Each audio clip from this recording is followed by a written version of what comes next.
Welcome everybody to Changing of the Hip Hop Guards. We have a very special episode today. I'm the journalist Sincere, my partner Uncle E, and today we have the legendary Prince Poe from Organized Confusion. We are here today to talk about the 30th anniversary of Stress, the Extinction Agenda album. First and foremost, how are you doing this evening, Prince Poe? No, I'm wonderful, man. Ain't no sense of complaining. I'm wonderful. Everything is everything. We here back again doing it. Changing of the Hip Hop Guards is always a blessing to come in the room with y'all, man. No doubt. We appreciate you, for everything you've done and always giving us the opportunity. So we want to take it back to this classic time in hip hop, 1994. But before we jump to 1994, right after your critically acclaimed debut album, at what point did you guys start discussing sophomore album number 2? I would say maybe not even a year after the first album was released. We was already talking about the second album, and pretty much the first album was the introduction to the world. The second album was really where we was putting a lot of our energy into. So, excuse me. So I would say probably 92, man, like 92, 93, we was already trying to align what we're gonna do for the second album, and it's pretty evident that we took the times that we was in. So we veered it around all our present experiences, what was going on in New York and in the world. So, it was pretty easy, to step into that realm of, especially with the title that we had chosen. So, the experiences gave us that path. So we started kind of working on it early. Right. I would say 92. Right. For the debut album, I mean, there was a learning process of do's and don'ts, trial and error. What did you guys use from that first album and adjusted and maybe changed or added going into the second album? Well, we got better at choosing samples and learning that certain samples are clear more easier than other samples. Certain artists was a little bit more familiar with the hip hop scene, and they was a little bit more supportive. So, we definitely learned that, but more so just being professionals in the studio and taking our time with vocals, and learning that, it's about that tone too, when you go into the booth of setting the presence and getting in that pocket and setting the tone for the song. Even though we were stepping outside the box, we were also trying to become more professional at, like, how will we sound on this beat? Is it a track that we get hype on, or is it something that we more so talk to? So, but most of the times we was high energy on most of the tracks because that's what the tracks told us. So we got better at that, and got better at feeding off each other, and just compromising. When you're in a group, you got to learn how to compromise and share the ideas. It can't be a me show. You know what I'm saying? And that was one of the most important things, is learning how to work as a unit. We had several cats around us that was contributing to the record, Extreme and Snap and Stone, and just a lot of us was just collaborating on vision, and it was really about the vision, then applying the vision in the music. So it was a team of us, man. There's too many names to name, but it was dope, man. It was, Rude Dude and Lil Rallos and, another group that we had, and everybody was just pretty much tuning in to what we was doing, and then they would give their 2 cents, and we would see what would fit So it was a more professional atmosphere, the second album, than the first. The first was very experimental, but it was also exciting and new for some cats from Southside Queens. We was like, like a kid in a candy store, but you get your hand popped every now and then. You can't have everything. Don't touch that. You know what I'm saying? Like, so the second album, it was definitely still experimental, but we was more professional, and we pretty much was putting songs together a little bit better than the first album. Before I pass it to E, what was you guys looking for sonically this time around? With the Stress album, we was looking for something we was looking for things that was more emotional, like the emotion of anger a lot, you know what I'm saying? An emotion of sentimental values and touching on the inside of the struggles that we have that people wasn't talking about. It was rough. Like, it was like, coming out of the studio at 2 a.m, you have a pocket full of money, and cabs just wouldn't want to take you to Queens just because of what you look like and right. the environment was. So it was like we was trying to embed that reality into the record without sounding like we're crybabies. We're not crying. We're just straight telling you what it is. Like, the color of our skin was our sin, and you can show a cab driver a lot of money. He's like, I'm not going to South Jamaica, Queens. So I think that New York was still at a point where they had certain racial points to it, even like going into a public place and trying to use the bathroom. If you wasn't buying something major, you wasn't allowed to use the bathroom, and it was weird.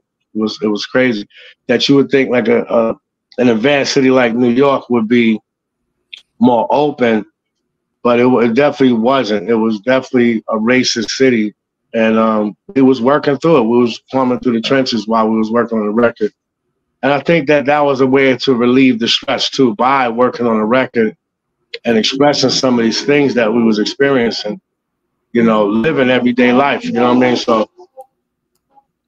Right. So just to kind of keep along what Sincere said, as far as sonically, as far as the production goes, you had Buck Wild, you had Rottweiler.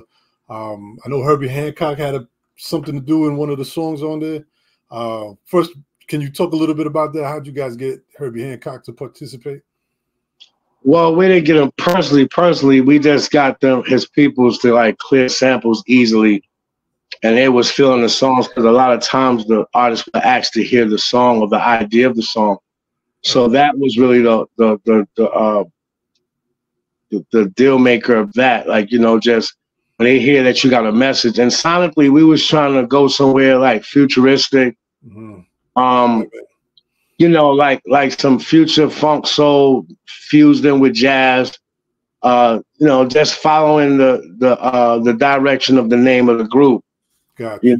And not letting people be able to premeditate what's coming next, was the thing. Because a lot of groups had a sound, and we really didn't want to have one specific sound. So we dabbled into jazz, we dabbled into funk, soul, and the music during the time that we were born was very convictional and invigorating, because those were the times that Malcolm and Martin got killed, and it was coming to an age where people was tired of being called nigger and being spit at, so it was, and that was when we was children. Like, we didn't know what was going on, but the music was very aggressive, the music was very visual, so we was trying to implement that into our music. So there was no specific direction. We was just like into rock music. We was into soul and jazz heavy. And the transitions in jazz music and rock music are very, they just go crazy, you know what I mean? And it's like, that's what we wanted to do, but also to show a more sentimental side of us, as far as, gotta maintain and being nostalgic in the music. So, with the likes of Buck Wild and Rockweiler you know, and just all these fellow producers that was around us. It was just a little bit more easy to do, to get the support from them and to get the sound that we needed. So we always tapped into outside resources, and it made it fun. It made it fun too. You know, it made it fun. Great minds think alike. So we just tapped into using other producers, and especially when those producers know how to rhyme. You know what I mean? That's what made it even more special. Right. Now, some of the tracks are credited Organized Confusion as far as production. How did that work? We always produce music. We coming up under Paul C, just like Large Professor did. You know, we always tapped into like finding loops and samples, and we invested early into 1200s and S900s and 950s and ASR 10s, and we just really self-taught ourselves to make music, to make beats. Okay. It was a rough patch because we was very hard-headed on reading instructions. You know, we used to look at them instructions and just say fuck that, and just, you know. But then at the same token, you know, you get frustrated because you don't understand the language. It's just a language you have to speak to the machine. So when we start learning how to speak that language, then things got a little better. To learning how to transport those beats to the studio and learning how to align them and you know and add live instrumentation to them. It was definitely a learning process that was fun, but it was tedious, you know.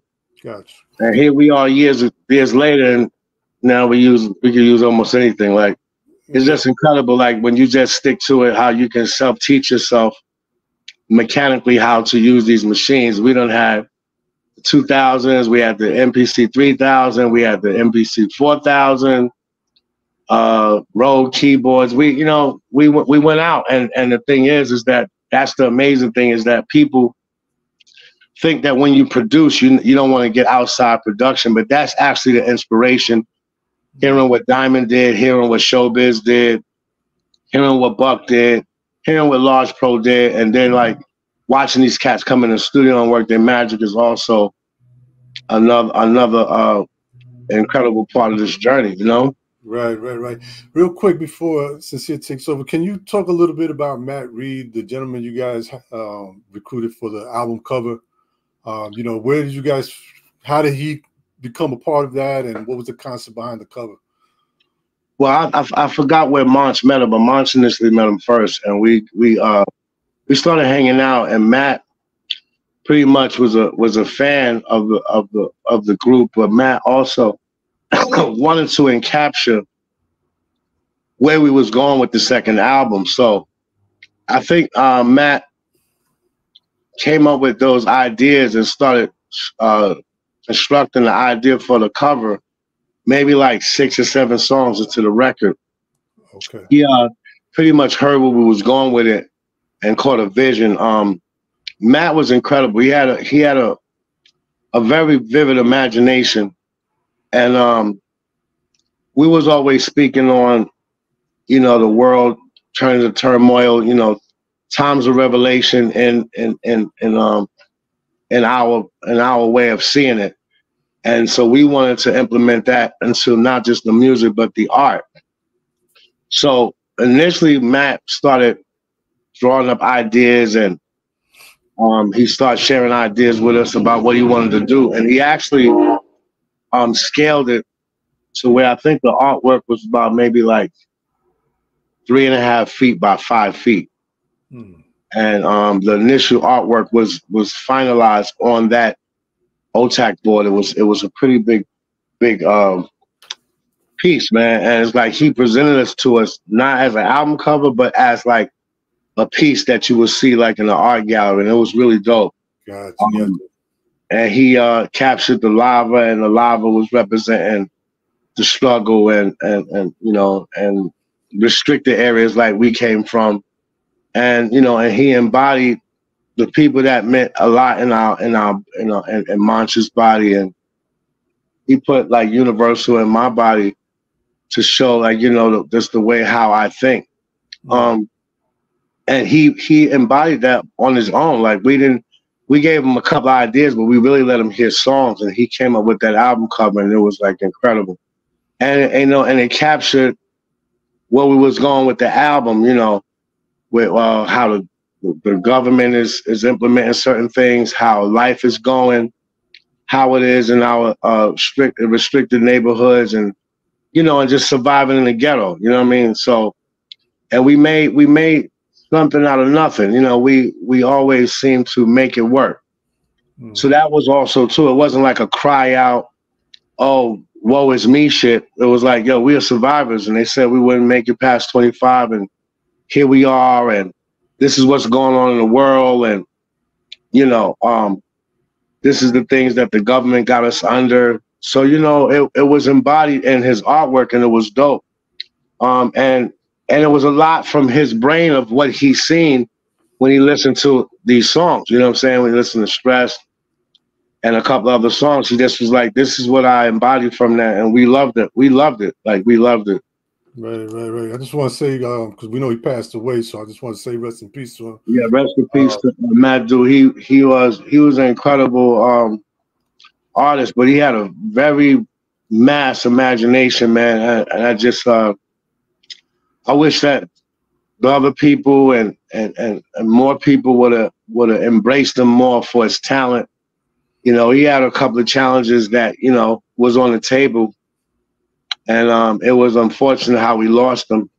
And it's just crazy because Matt Du taught me how to listen better to people. Like sometimes when people are talking to you, the cry for help is in the conversation. And right. you know, I didn't know he had so much stuff going on, but I do know that his legacy taught me a lot, and one of those is to pay attention and listen twice as much as you speak. Because sometimes people let you know what their turmoils is, and like no matter how well we treated him, and how well we paid him for his craft, you know what I'm saying, he still had other challenges in life that he felt was against him, and unfortunately he left us early. Right. Shout out to Matt Du and everything that he has contributed to the organized legacy, man. He's forever with us, and that artwork will go down in history. So, you know, shout out to everybody that loved him and that appreciated him and that embraced him. You know, rest in peace, Matt Du. Yes, sir. Take us back to some of those studio sessions. Where were they recorded, and what were the sessions like? Well, we started at Power Play Studios in Long Island City, New York, like right around the corner from Queensbridge. Working with Anton Pashansky and Al Machero and other different engineers, but the first album was very, very experimental. The second album, we got more professional. We started working with D'Anthony and Unique Studios in Manhattan. You know, it was, and no disrespect to no other ethnicity, but it was just really dope in our early stages working with indigenous engineer. You know, he was a brother that really knew what he was doing, and it was just a great experience for somebody to be on the technical side of Black music. You know what I'm saying? And like I said, I loved working with all the engineers, no matter what their ethnicity was. This was just unexpected, but he done such a great job, and we had some nice sessions, and you know, I would say that it was a lot of late nights, man. We spent a lot of hours in the studio, and then we also worked at Battery Studio, and working next door to the likes of like Tribe and Erykah Badu started coming there, and Jay Dilla, we seen him a couple of times starting to pull up. So it was a great energy that was around recording, because you was next to some greats and people that was really truly talented and gifted. So, you know, back and forth, and then even that, you know, it was a last minute thing to even get Q-Tip to run up in there and get on Let's Organize. So, you know, it was spontaneous combustion a lot of times too. And everything wasn't always mapped out. You know what I mean? Everything wasn't always mapped out. Sometimes we got stuck. We'll take a break, go get lunch, come back. And, you know, and just try to really stay in a creative zone instead of putting pressure on yourself or how a song should be. Sometimes you got to let the song breathe and just and just see what you could pull out of the air to make the song work. So we did a lot of that. And like I said, shout out to Tip for coming in there at the last minute. I was like, yo, I need you. Mons went to the store and I was like, yo, I need you on this song. Came back, Tip was already on the song, you know? So it's spontaneous combustion like that that makes great song. And you know, I think that we still was learning for the second album. We still was just learning to be better with the likes of Bob Powers coming in on a couple of songs. So we really just wanted to get the message across of different things that we was going through emotionally in life. Maintain, you know, losing Monch's pops. Just the crime and the grit and the gutter that we came from. We just was trying to implement that in the song, and sometimes in a more melodic way, instead of just coming where it just sounds like we angry. But we wanted to be melodic in a lot of ways. We came with the song, so that came from being around like Anton Pashansky, who went on to do what was the name of I forgot the name of the group that he was playing the guitar for, man. It was like a Groove Theory, but I can't remember it right now. But he was playing live guitars and things like of that nature. And yeah, man, I remember us spending minimum like 8 to like 16 hours in the studio. Like we almost lived in the studio. So, you know, and we always did like extra mixes with extra bass on it and alternative mixes and stuff like that, instrumentals. And so it took a lot of work, especially with the type of songs we was doing. Right. Now you guys dropped Stress, your one and only single. What do you remember the most about the reaction from the streets when that finally dropped? People was able to relate to that song a lot. You know, people that was in college, people that was going to jail, people that was in jail, people that was just trying to make it. They definitely related to that song because it was a lot of pressure at that time. Like I said, it was a lot of racial tension still in New York. It was a lot of crime, a lot of bias situations, you know, so Stress really affected a lot of people. Like we would go places and people were saying like the song got them through college and people just struggling with tuition and, you know, just trying to survive through the semester.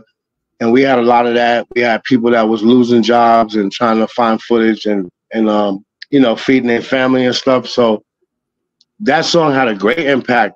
And the video just helped it even more because we had to find the snow that would match the intensity of the song. So we went to Lake Tahoe. Lake Tahoe has Nevada side and the California side. So we went to the California side, and that was definitely a real snowstorm that we shot that video in. So and it wasn't no trick photography, me taking my shirt off. That was a bet between me and the video director. And yeah, New York didn't get enough snow that year, so we went out to Cali and we embodied that song right in the snow. That was a real snowstorm, and you know, and downtown San Francisco, we did some shots as well. So I think between the video and the song, people felt like they had some type of representation of what was going on in their lives. So that's why I felt like it had a great input. And people expressed at shows how much they really felt that song. So. Right. Before I pass it off to E, why only one single for this album that had so many classic songs? We started seeing different ways as the label, you know, and before we could even choose a second single, they wasn't just that we was more educated on the business and just Disney just wasn't set up. And it just seemed like they showed lackluster to sell black music, you know, and you know, it seemed like they didn't take that much more interest in it at that point because maybe it wasn't going pop as much as they wanted it to. Also, one of the guys who was running the label was falling ill. Funk and Klein, God rest his soul. Funk and Klein was just a great entity of hip hop. You know, he came from Jersey. He'd worked with people like Latifah and a bunch of others, and he was a powerful source. But when he took ill, it just got different. You know, him and Casualty, and eventually Tim Reed Jr. They really was trying to push past the margin of regularity with us, as far as like putting us on the mainstream with such a diverse and different sound. We didn't have a one perspective direction, so it took a lot more effort to try to market us.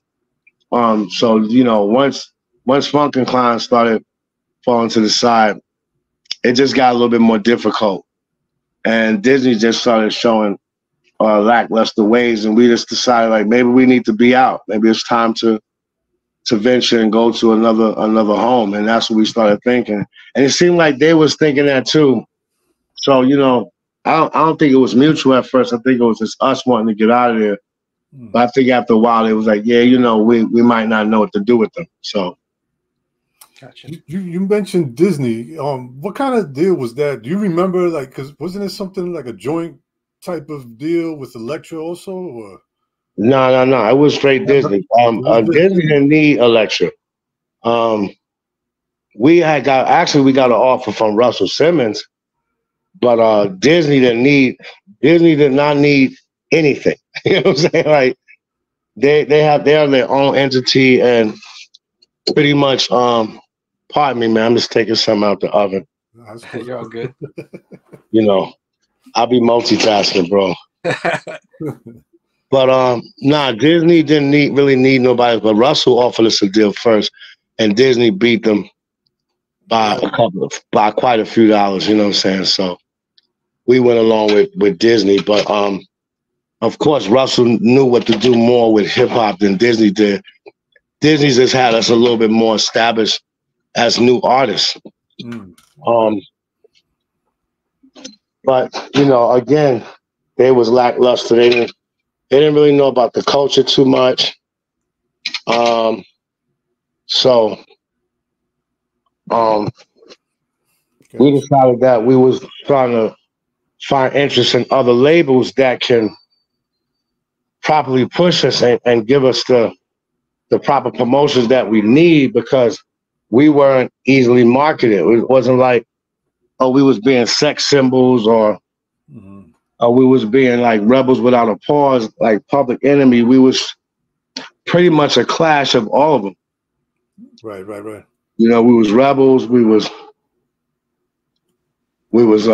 philosophers on certain songs. So you know, it was different.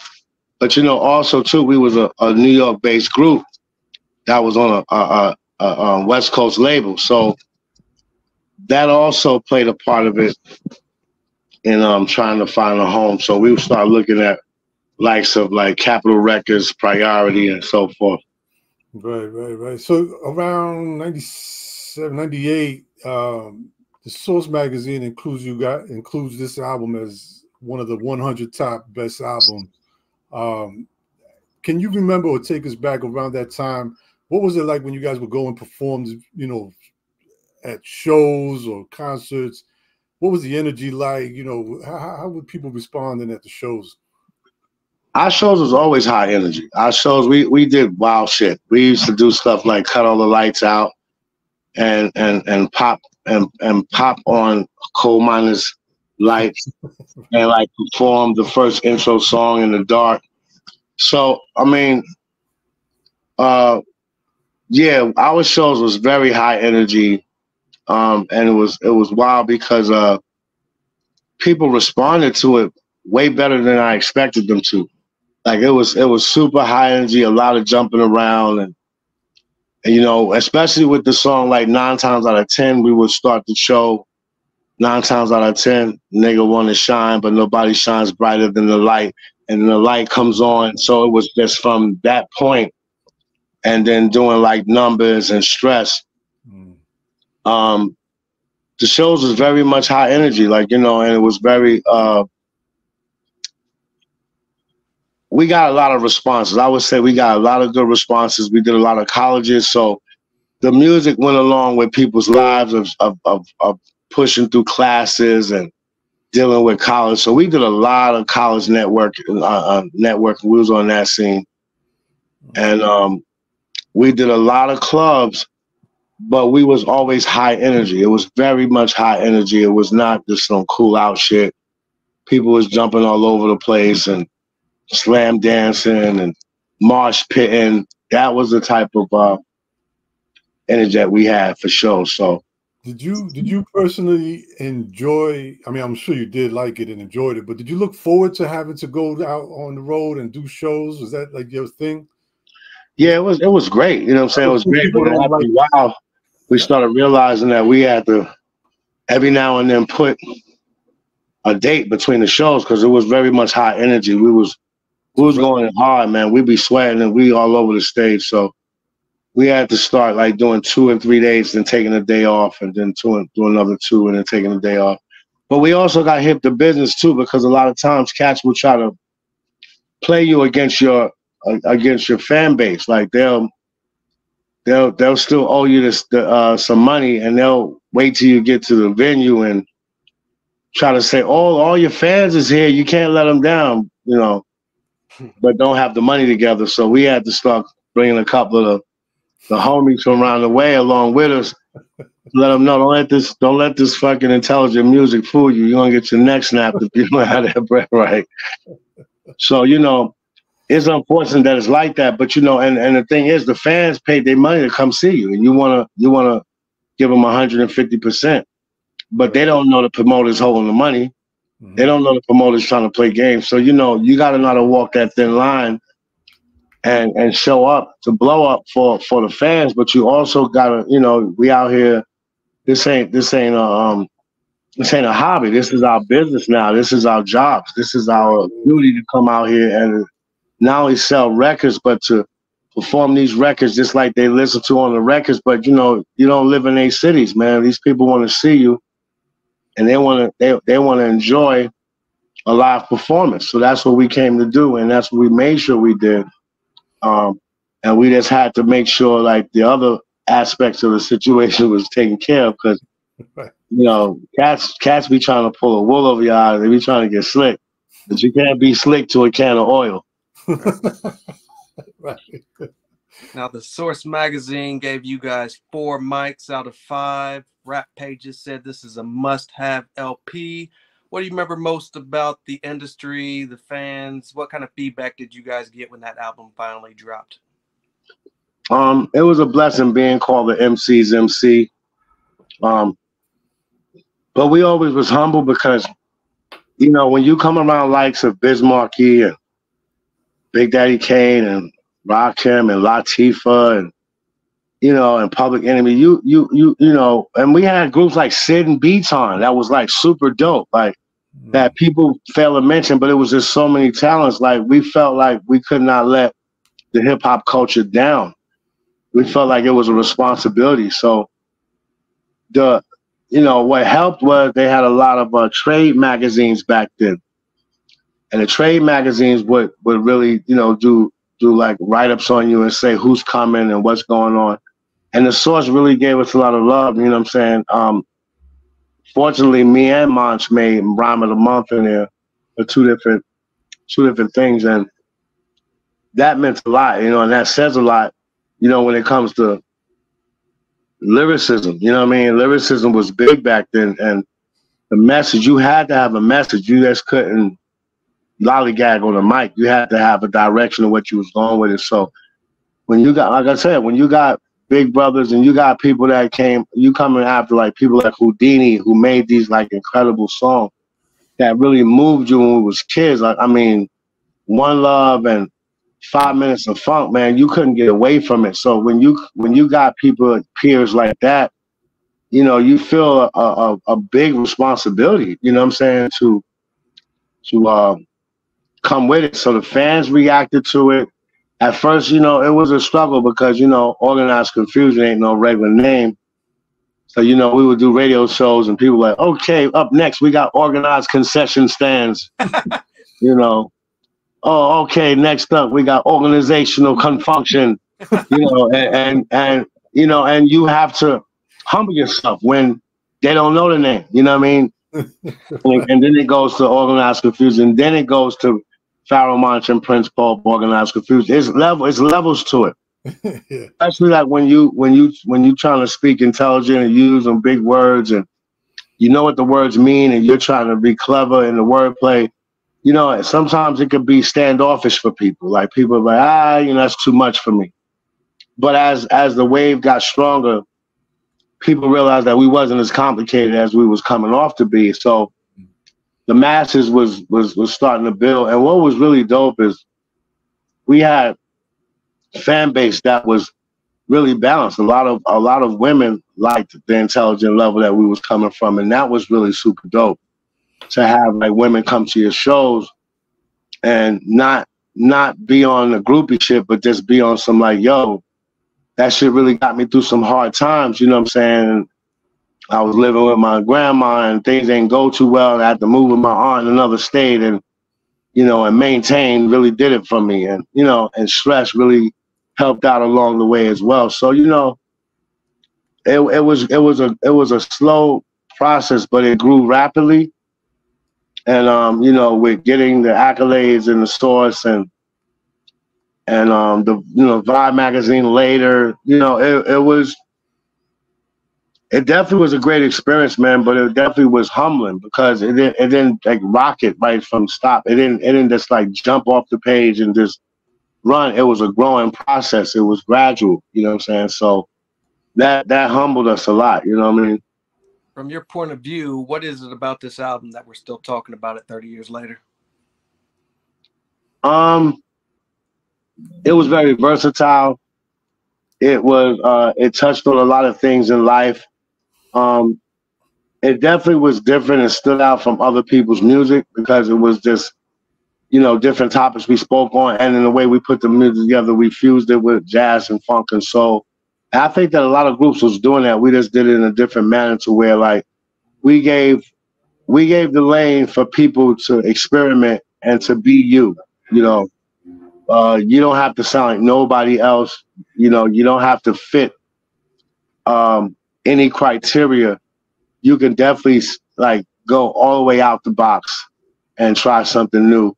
And if you can structure it the correct way that people can relate to it, it'll definitely work. So I think we did that for the hip hop game. That, you know, even to now, I can say like, you know, the way Hypnotical Gases was structured, it tells people that there's no limit on how you could put a song together and what your vision is. And, you know, just follow your vision, but just, you know, if you're going to step outside the box, make sense of it. Give it a direction. Remember that you have to target your music for somebody to like it. You know, you got it for nerds, for intelligent people from the hood, you know, and that was the beautiful things that we had. Cats who was hustling, cats who was getting a lot of money that was like, yo, we dig y'all, you know, because y'all intelligent. Y'all, you know, just like Trash was intelligent hoodlum. That was pretty much a lot of the accolades that we received from fans and in the streets. So that was an honor, you know. Right. I believe the album has long been out of print. Any plans for the 30th anniversary reissues, reunion tour? Any plans for this album? Yeah, we're supposed to have a reissue, and we're supposed to be working on some new things. We revamping the whole the merch and the clothing line. Some great things coming. You know, we got a dope artist on it. So we definitely got some things in plan and some new songs. We're just trying to figure out how to put it together for the fans that been there from day one and for the new fans. Because we got a few young followers that's really in to what we've done, and it's like an honor to have, you know, the youth, you know, the young kings and young queens like tap into what we was doing. So we want to contribute something extra for them to cling on to as well, because you know they joined on board and they're inside the family now. They can't get out. So right. And I think that, you know, guys like you, when y'all hear the new stuff and hear how we put it together and do these like re-editions, I think that it'll be dope. for y'all to be impressed as well, because you guys been around and you've seen the journey and you've been a part of it. So like it's like being creative is one of our biggest concerns, so that not only we just try to prove to the new people, but to you guys, man, and you know, you guys that always support us. So no doubt. Yeah, how does it feel for you personally to have such a classic album that's a little bit over? So hip hop is about 50, give or take, right, years that it's been around, and your album is 30 years old. How does it feel to have a classic album that's almost a little bit over half the years that hip hop has been around? It feels good. I mean, the thing that's about is that we came in the game young, and the game is still going. And I just look at things different. Like, you know, we're in the age now where people call 50-year-old people young. Right. 50-year-old people old, and y'all getting old. But they don't do this with no other music genre. They don't do this with rock music. They don't do it with they don't do it with country music. And it's just everybody's perspectives is different. Like, you know, we came in young.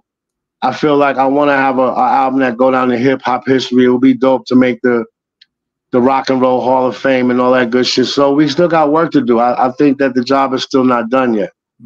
And like I said, we came in young. We was 19, 20, you know what I'm saying? And just trying to figure our way out. But I just look at it different, you know what I'm saying? Like, a lot of people call people old heads and different things like that.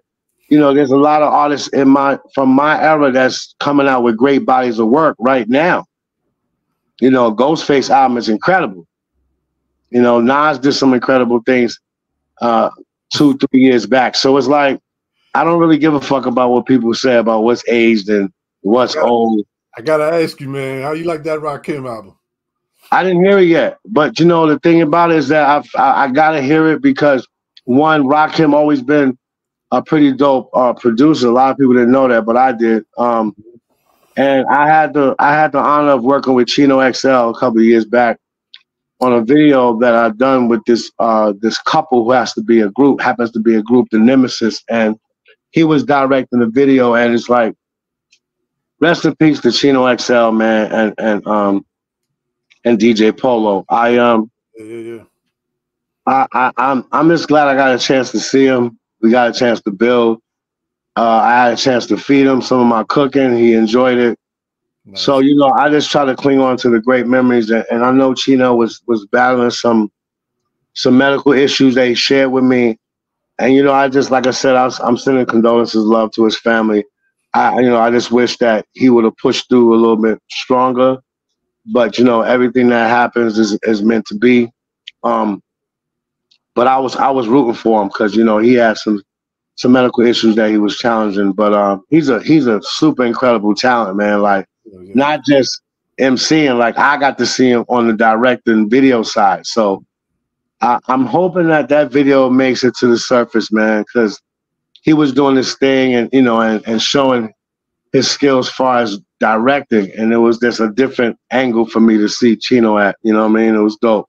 I flew out there to Cali and we was doing some things. So, but like I said, man, I think the future's gonna hold some pretty creative things for organized. We got some packages we're gonna put together that's really nice for collectors, and just like try to still be creative, man, and stop worrying about everybody's trying to put a limit on such a great culture. This culture was a culture that the world didn't believe in.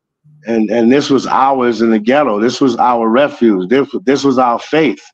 This was our hope. And now they're like, oh, well, you're getting too old, do this, do that. And it's like, you don't hear Garth Brooks saying anything to Willie Nelson about, yo, you got to put the mic down, man. You an old head. They don't do that shit.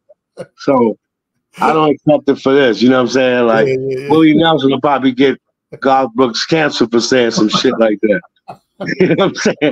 You know what I'm saying? Have the whole weed nation after his loss. You know what I'm saying? So, you know, we got to stop limiting ourselves on our culture, and we got to stop letting separatism come in, because now that breakdancing has made the Olympics, everybody want to say they started this first and we did that and Latinos did this and blacks did this. But in fact, we were poor. We were poor children trying to find our way. And hip hop culture gave us direction. It helped us tap into other talents. It helped us learn how to use our imaginations. And my neighbor was Latino. You couldn't call him a spick, because if you did, me and my black friends and the other white guy and the other Latino brothers is gonna jump you. That's what the fuck it was. He was our neighbor. He was our brother. So to me, it's kind of lame that cats is arguing over who did what and who started. Like, ain't nobody writing checks for that shit. Nobody's saying, "Oh, you was the first one that did a hand spin. Here's a check for $1 million. Get the fuck out of here." Nobody gives a fuck about that except us. We should give a fuck. And we should keep our community of hip hop tight bonded, because it was blacks and Latinos, but it was for everybody. You know what I'm saying? If you was Asian and you lived next door to me and you learned how to DJ, nobody was like, "Oh, you're Asian, so you can't DJ." They was like, "Yo, he's nice. He'll dust any of y'all." And nobody cared about what his ethnicity was. If he was nice, he was nice. Right. So all this new shit that they doing, again, is a distraction to me. Yeah. It's a distraction to depreciate the value of this culture. And when people feed into that shit, I'm like, "Yo, bro, we got bigger fish to fry. We got a country that we only able to pick 2 leaders and shit." I remember when I was a kid, you had like 4 Democrats and you had like 4 Republicans to pick from. Now you get 1 apiece, and y'all want to argue over who started what first. Get the fuck out of here. We got real problems in this world. Oh yeah. Just out of curiosity, did you ever get a chance to meet or interact with DJ Polo? Very few times, man. But he always had a sense of humor, and I always looked up to him because he was slept on. He was nice. Yeah. And he always had a sense of humor. I had more interaction with G-Rap. Okay. Me and Monch worked at G-Rap studio. We recorded at studio. We had conversations with him. G-Rap is like one of the most slept on MCs in the game. I've seen a lot of top 10 lists, and they didn't have G-Rap on it. That's why I told people you can't have a top 10 list. It got to be at least top 100. Right. Because you guys keep leaving out too many dope lyricists that it shows that may be your top 10, but you can't expect that to be an official top 10 because hip hop is too large and too powerful for a top 10. It needs to be at least a top 100. Right. Well, Prince Poe, we do thank you for joining us, and thank you for everything you've done for the culture. Once again, happy 30th anniversary. But before we get out of here, what can we expect from Prince Poe, the solo artist? Well, I got a solo record I'm working on. I got a couple of joint venture records I'm working on. Concrete Babies, me, Black Silver, Pep Love, and Main Flow is on that record. Doing some things with a lot of artists, man. Working on some stuff with Monch. You know, I love Monch's production a lot, so I'm trying to tap into that as well. Like I told you, my solo record, and I'm doing a few more features, and then we trying to pull out special little things for the organized movement, the whole organized confusion movement. So shout out to everybody that's contributing to that, Zoe and everybody else that's like just really getting behind the movement. And you know, and shout out to Pharoah Monch, man. He's just been doing his thing, and I'm proud of him. You know, and he's definitely been encouraging me back. I've encouraged him in the past, and he's just super encouraging me now. So we go back and forth like tennis, and I appreciate him a lot. You know, especially during this like little ordeal. I had some surgery recently. I'm back on my feet, so you know, still doing the JB's live, trying to inspire people and keep people motivated to live their lives and understand how important they are. Because it seems like a big competitive sport online. Who got the most? Who's doing the most? Who's the biggest? But in reality, you know, we all are specialists. So how we tap into that is up to us and not getting distracted, because there's a lot of distractions, man. Hip hop is such a powerful culture. It's made for everyone from all walks of life, you know, from the streets of New York, brown and black people, and everybody else that joined in the early days. Because we had a couple of white boys that was in the hood, bro. If you said some sideways to them, they knew that they lived in a community and they was a part of the community, and they wouldn't back down from me, and they'll fuck you up. That's just what it was. You know what I'm saying? Like, so let's keep the community. Let's continue to grow. I look forward to people tapping into my new stuff. I'm excited. So, you know, yeah, man, we working. We working. Oh, can you shout out your social media and where we can keep up with Prince Pole moving forward? Yes, sir. On Instagram is The Real Prince Pole. The same thing on Facebook and X and TikTok. You know, I'm always putting up funny stuff. I'm always putting up informative stuff. And I'm always trying to keep the spirits raised, man, because we have a lot of negative shit in our society now. We have a lot of people that got mental challenges and, you know, ADHD, ADD, and, you know, narcissism is at its all-time high. So, you know, check me out on TikTok, The Real Prince Pole, The Real Prince Pole on IG. And, you know, just stay in tune with me, man. And the cooking is coming along. My other alias is Chef Pole. And I'm having a little a shindig up here in the Boston area, August 17th. So, you know, a lot of my friends know, and they're like, yo, you got to share this with people. So that's another message is tap into all of your skill sets. It's not just one thing. I think that everybody does at least 3 things that's like incredibly well. And it's our job to tap into ourselves. Instead of listening to other people, we should listen to our heart and try to tap into these skills that was embedded in us from birth. The 2 most important moments is the moment that you was born and the moment you found out the reason why. Very well said, man. Prince Pole, once again, man, we appreciate you taking the time. Congratulations on, you know, your journey, celebrating the 30 years of that classic album, Stress, man. And keep doing what you're doing. And do us a favor, bro. Stay healthy, man. Just take care of yourself, bro. Definitely, man. We got to do that, man. It's getting crazy out here. Yeah, it's getting crazy out here. I'm just telling you, man, be careful what you eat. You are what you eat, man. Don't go the cheat way. That 2 for $5 is not the move. That shit is 2 for $5 for a reason. Yeah, right. Appreciate you, bro. Thank you, I appreciate y'all too, man.